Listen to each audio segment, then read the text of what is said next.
बोलिए विष्णु भगवान लक्ष्मी माता की जय। मैं आप सभी को ये बताना चाहती हूँ कि हमारे दो चैनल और भी हैं, मधुर भजन और आरती के लिए मन राखियो और डेली जनरल नॉलेज के क्वेश्चंस के लिए लर्निंग बाय डूइंग। इन दोनों के लिंक डिस्क्रिप्शन बॉक्स में दे दिए हैं, एक बार आप जाकर देखिएगा जरूर। आज हम माघ मास महात्म अध्याय 4 का गुणगान करते हैं। अगर आपको अच्छा लगे तो लाइक, शेयर, सब्सक्राइब जरूर कीजिएगा। श्री वशिष्ठ जी कहने लगे कि हे राजन, अब मैं माघ की उस महात्म्य को कहता हूँ जो कार्तवीर्य के पूछने पर दत्तात्रेय जी ने कहा था।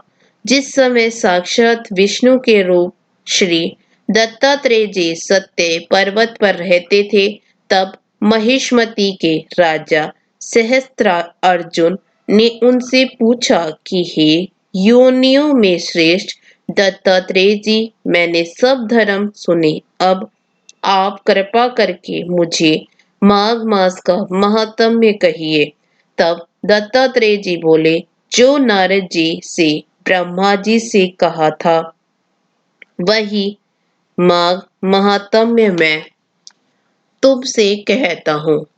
इस कर्म भूमि भारत में जन्म लेकर जिसने माघ स्नान नहीं किया, उसका जन्म निष्फल गया। भगवान की प्रसन्नता, पापों के नाश और स्वर्ग की प्राप्ति के लिए माघ स्नान अवश्य करना चाहिए। यदि यह पुष्ट शुद्ध शरीर माघ स्नान के बिना ही रह जाए तो इसकी रक्षा करने से क्या लाभ। जल में बुलबुले के समान मक्खी और जैसे तुच्छ जंतु के समान यह शरीर माघ स्नान के बिना मरण समान है। विष्णु भगवान की पूजा न करने वाला ब्राह्मण, बिना दक्षिणा के श्राद्ध, ब्राह्मण रहित क्षेत्र, आचार रहित कुल, ये सब नाश के बराबर है। गर्व से धम का, क्रोध से तप का, गुरुजनों की सेवा न करने से स्त्री तथा ब्रह्मचारी, बिना जली अग्नि के हवन और बिना साक्षी के मुक्ति का नाश हो जाता है। जीविका के लिए कहने वाली कथा अपने ही लिए बनाए हुए भोजन की क्रिया, शूद्र से भिक्षा लेकर किया हुआ यज्ञ तथा कंजूस का धन, यह सब नाश के कारण है।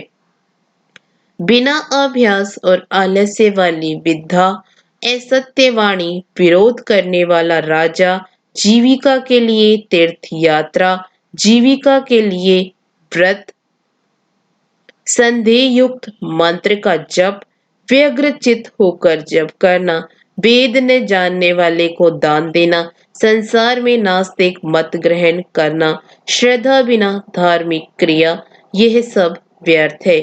और जिस तरह दरिद्री का जीना व्यर्थ है, उसी तरह माघ स्नान के बिना मनुष्य का जीना व्यर्थ है। ब्रह्म घाती, सोना चुराने वाला, मंदिरा पीने वाला गुरु, पत्नीगामी और इन चारों की संगति करने वाला माघ स्नान से पवित्र होता है। जल कहता है कि सूर्योदय से पहले जो मुझसे स्नान करता है, मैं उसके बड़े से बड़े पापों को नष्ट करता हूँ। महापातक भी स्नान करने से भस्म हो जाते हैं। माघ मास के स्नान का जब समय आ जाता है तो सब पाप अपने नाश के भय से कांप जाते हैं। जैसे मेघों से मुक्त होकर चंद्रमा प्रकाश करता है, वैसे ही श्रेष्ठ मनुष्य माघ में स्नान करके प्रकाशमान होते हैं। काया, वाचा, मनसा से किए हुए छोटे या बड़े, नए या पुराने, सभी पाप स्नान से नष्ट हो जाते हैं। आलस्य में बिना जाने जो पाप किए हो वह भी नाश हो जाते हैं। जिस तरह जन्म जन्मांतर के अभ्यास से आध्यात्मिक ज्ञान की प्राप्ति होती है, उसी तरह जन्मांतर अभ्यास से ही माघ स्नान में मनुष्य की रुचि होती है। यह अपवित्रों को पवित्र करने वाला बड़ा तप और संसार रूपी कीचड़ को धोने की पवित्र वस्तु है। हे राजन, जो मनवांछित फल देने वाला माघ स्नान नहीं करते, वह सूर्य चंद्र के समान भोगों को कैसे भोग सकते हैं। इसके साथ ही चौथा अध्याय समाप्त हुआ।